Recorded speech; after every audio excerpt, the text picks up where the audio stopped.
আজি মই কি পিন্ধিছোঁ দেখিছেনে? সৰু কালৰ চশমা। সৰুতে যে বনাইছিলোঁ নাৰিকলৰ পাতেৰে তাকেই পিন্ধিলোঁ। আৰু এই গুটিটোৰ নাম কি বাৰু আপোনালোকে জানেনে? যদি জানে মোকো জনাবচোন দেই।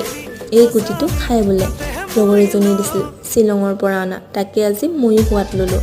তাৰপিছত খালোঁ মই এয়া কমলা টেঙা। যিহেতু এতিয়া কমলা টেঙাৰ ছিজন, তাতে অকণমান ধনিয়া, জলকীয়া আৰু অকণমান ক'লা নিমখ দিলেতো ভালেই হয়। অৱশ্যে মোৰ ক'লা নিমখ নাই কাৰণে নৰ্মেল নিমখেই দি এনেদৰে জুতি ল'লোঁ। তাৰপিছত খালোঁ মই ইয়াত দুপৰীয়াৰ সাজ। দুপৰীয়াৰ সাজত আছিল আজি মাছ আৰু ঔটেঙা আৰু ইপিনে অকণমান চালাড আৰু এয়া গাজৰ, আলু আৰু মূলা ভাজি। দুপৰীয়াৰ সাজটো আজি মই এনেদৰে খালোঁ। তাৰপিছত সন্ধিয়া কিবা এটা খাবলৈ মন যোৱাত এনেদৰে চালাড বনাই খালোঁ। দেখিছেনে? চালাড খালে স্বাস্থ্যৰ পক্ষেও ভাল। আপোনালোকেও খাবলৈ